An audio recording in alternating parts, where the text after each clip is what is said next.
اعوذ باللہ من الشیطان اللعین الرجیم بسم اللہ الرحمن الرحیم الحمد للہ رب العالمین الصلاة والسلام علی اشرف الانبیاء والمرسلین وعلی آلہ طیبین الطاہرین المعصومین الذین اذہب اللہ عنہم الرجس وطہرہم تطہیرا اللہم صل علی محمد وآل محمد وعجل فرج قائم آل محمد۔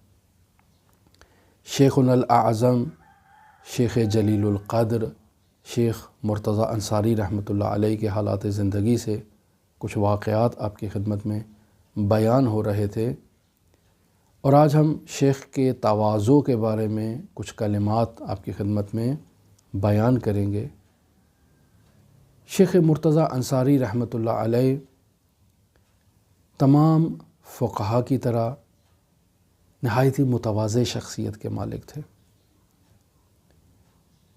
شیخ مرتضیٰ انصاری کی بیٹی کی شادی طے پاتی ہے ان کے بھائی کے بیٹے کے ساتھ،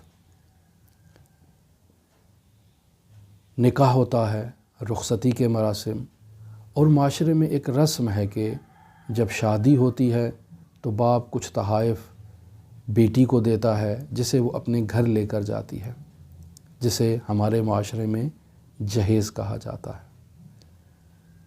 بہت سے لوگ اس جہیز کی وجہ سے ان کی زندگیاں تباہ ہو جاتی ہیں، معاشرے میں والدین کی زندگیاں تباہ ہو جاتی ہیں، بیٹیوں کی زندگیاں تباہ ہو جاتی ہیں، اور معاشرہ ایک ایسی پستی کی طرف بڑھنا شروع ہو چکا ہے کہ اگر اچھا جہیز نہ ملا تو بیٹی کے ساتھ درست رفتار بعض گھروں میں نہیں کی جاتی ہے۔ اس دنیاوی منصب اور مقام کو اور اموال کو مد نظر رکھتے ہوئے لوگ معاشرے میں قضاوت کرتے ہیں کہ کیا دیا اس نے، کیا لیا اس نے، گھاٹے کا سودا کیا، اچھا سودا کیا، اس سے اچھی مل جاتی، اور بعض مقامات پر تو باقاعدہ خرید و فروخت کا سلسلہ بھی شروع ہوتا ہے۔ یہ سب مذموم ہے۔ باپ خوشی سے جو اس کے پاس ہو، جو اس کی حیثیت ہو، وہ اسے اگر اپنی اولاد کو کوئی تحفہ دیتا ہے تو اس میں کوئی قباحت نہیں ہے، آپ اس کو جہیز کا نام دے دیں، لیکن ڈیمانڈ کرنا کہ فلاں رہائشی اسکیم میں ہمیں پلاٹ چاہیے، مکان چاہیے، گاڑی چاہیے، فلاں ضروریات زندگی چاہیے، فلاں مقدار میں سونا چاہیے، یا جو کچھ بھی ڈیمانڈ کی جاتی ہے، یہ سب ناجائز ہے۔ انسان کسی کی مجبوری سے سوء استفادہ نہیں کر سکتا۔ جس رشتے کی بنیاد ڈیمانڈوں پر رکھی جائے، تقاضوں پر رکھی جائے، وہ کبھی پایہ تکمیل تک نہیں پہنچتا۔ آج انسان نے یہ ڈیمانڈ کر لی، شادی کے بعد پھر ساری زندگی سسرال سے ڈیمانڈ ہی جاری رہتی ہے کہ ہمیں یہ دے دیا جائے، ہمیں وہ دے دیا جائے، بیٹے کو اس چیز کی ضرورت ہے، بیٹے کو اس چیز کی ضرورت ہے۔ تو ایسے والدین بیٹیوں کی پیدائش پر ناراض ہو جاتے ہیں۔ کیوں؟ چونکہ انہیں معلوم ہے کہ یہ بیٹی جو اس دنیا میں آئی ہے، اب تمام زندگی ہمیں اس کے لیے جو ہے وہ محنت کرنا ہے، اور اس کے آئندہ سسرال کی خواہشات کو پورا کرنا ہے۔ یہ ایک بوجھ بنا رکھا ہے ہم نے بیٹی کو، وگرنہ بیٹی بیٹے سے کم نہیں ہے۔ ٹھیک ہے، میراث میں اس کو حصہ کم دیا جاتا ہے، ماں کو بھی حصہ کم دیا جاتا ہے، وہاں ایک حکمت الہی ہے کہ الرجال قوامون علی النساء، مرد ہے جس نے گھر کے امور کی باغ دوڑ سنبھالنا ہے، مرد ہے جس نے گھر کے نظام کو اور نظم و نسق کو چلانا ہے، لہٰذا اللہ نے اسے زیادہ عطا کیا ہے کہ یہ اپنے وسیع سرمائے سے اور وسیع ارث سے گھر کے نظام کو چلائے، اور بیٹی نے چونکہ گھر کا نظام نہیں چلانا ہے، اس نے اپنے شوہر کے گھر زندگی بسر کرنا ہے، لہٰذا اسے کم حصہ دیا جاتا ہے۔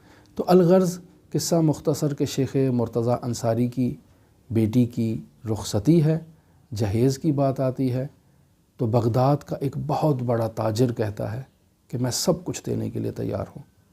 شیخ مرتضیٰ انصاری سختی سے منع کرتے ہیں کہ نہیں، ممکن ہی نہیں ہے کہ تم میری بیٹی کے لیے کوئی جہیز تیار کرو، جو میری استطاعت ہے، توان ہے، میں صرف وہی دوں گا، اور کسی کو اجازت نہیں دوں گا کہ وہ مازاد تحفہ دے، میری حیثیت سے بڑھ کے مجھے تحفہ دے یا میری بیٹی کو تحفہ دے۔ وہ تاجر شیخ مرتضیٰ انصاری کے بھائی کے پاس جاتا ہے کہ آپ اجازت دیں۔ کہا نہیں، اگر تم میرے بھائی کے پاس بھی گئے اور اسے ہماری حیثیت سے بڑھ کے تم نے دینے کی کوشش کی تو میں اس رشتے سے انکار کر دوں گا اور نہیں دوں گا، اس شادی کو نہیں ہونے دوں گا۔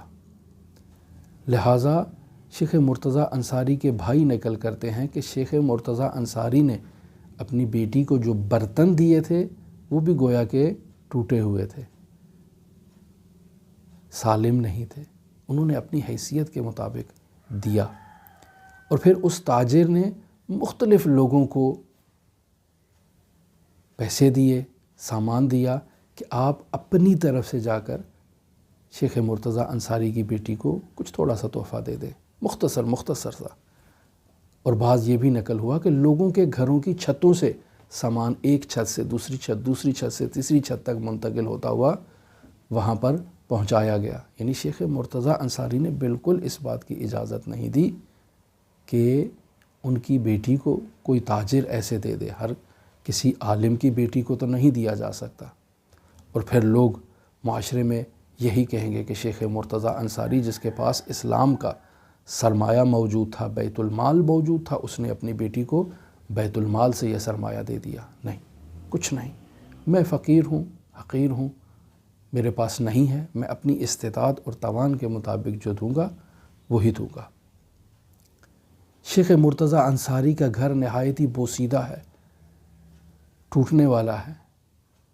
شیخ مرتضیٰ انصاری کو تاجر کہتے ہیں کہ ہم آپ کا گھر تعمیر کروا دیتے ہیں۔ کہا ہرگز اس بات کی اجازت نہیں دوں گا کہ آپ میرے گھر کو تعمیر کروائیں، جیسا گھر ہے میں اسی میں زندگی بسر کروں گا۔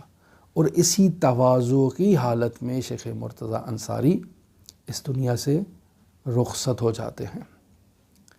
ہم نے عرض کیا کہ 67 ایئر یعنی 67 سال کی عمر میں ان کا انتقال ہو جاتا ہے شیخ مرتضیٰ انصاری کا۔ اور شیخ مرتضیٰ انصاری جب حالت احتضار میں ہیں تو ان کو اسہال کی بیماری ہے۔ فقہی حکم یہ ہے کہ انسان محتضر جو ہے اس کے پیر قبلہ رخ کر دیے جائیں، اور دوسرا فقہی حکم یہ ہے کہ انسان قبلہ رخ ہو کر تخلی نہیں کر سکتا، یعنی اپنے وجود کو خالی نہیں کر سکتا، یعنی پیشاب اور پخانہ نہیں کر سکتا، حرام ہے قبلہ رخ ہو کر۔ تو اب شیخ مرتضیٰ انصاری حالت احتضار میں ہیں، لیٹے ہوئے ہیں، اور جو افراد موجود ہیں اطراف میں وہ شیخ مرتضیٰ انصاری کے پیر قبلہ رخ کرتے ہیں۔ شیخ مرتضیٰ انصاری فوراً اپنے پیر وہاں سے تبدیل کر لیتے ہیں، پھر اس طرف کیے جاتے ہیں، شیخ مرتضیٰ انصاری پھر تبدیل کر لیتے ہیں۔ تو اطراف میں موجود لوگ کہتے ہیں کہ آپ ایسا کیوں کر رہے ہیں؟ یہ اسلامی وظیفہ ہے کہ ہم آپ کے پیر قبلہ رخ کریں۔ کہا وہ آپ کا وظیفہ ہے، میرا وظیفہ یہ ہے کہ میں تخلی کے وقت جو ہے وہ قبلہ رخ سے انحراف اختیار کروں۔ آپ اپنے وظیفے پر عمل کریں، میں اپنے وظیفے پر عمل کروں گا۔ اور اس طرح سے یہ جلیل القدر فقی اس دنیا سے رخصت ہو جاتے ہیں۔ خداوند متعال شیخ مرتضیٰ انصاری کے درجات کو بلند کرے، حضرات اہل بیت علیہم السلام کے جوار میں انہیں رفعت مکانی عطا کرے۔ شیخ مرتضیٰ انصاری کی زندگی سے ہمیں ان اخلاقی دروس کو سیکھنے کی توفیق دے، ہم بھی اپنے گھروں میں اپنی زندگیوں میں تواضع لے کر آئیں، اور اگر معاشرے کی وجہ سے ظاہری طور پر ہم شاہانہ بھی زندگی بسر کر رہے ہوں تو ہمارے باطن کے اندر سے تواضع موجود ہو، سادگی ہو۔ انسان شاہانہ زندگی بھی بسر کرے تو سادہ اسے ہونا چاہیے، اندر سے اسے فقیر ہونا چاہیے، اندر سے اسے پاکیزہ ہونا چاہیے۔ افسوس کہ ہم اندر سے بھی شاہانہ ہو جاتے ہیں باہر سے بھی شاہانہ ہو جاتے ہیں۔ تواضع جو ایک بنیادی چیز ہے سیر و سلوک میں، ہم اسے نظر انداز کر دیتے ہیں۔ خداوند متعال ہماری اصلاح کرے، خداوند متعال ہماری رہنمائی کرے ان امور کی جانب کہ جو ہمارے نفسوں میں شرور کا باعث بنتے ہیں اور ہمیں گمراہیوں کی طرف لے جاتے ہیں۔ نعوذ باللہ من شرور انفسنا وسیئات اعمالنا۔ خداوند متعال امام زمان اجل اللہ تعالی فرجہ شریف کا ہمارا حامی و ناصر قرار دے، امام زمان کی ظہور میں تعجیل فرمائے اور ہمیں حضرت صاحب العصر والزمان کے اصحاب و اعوان و انصار میں شمار فرمائے۔ اللہم صلی علی محمد و آل محمد وعجل فرج قائم آل محمد۔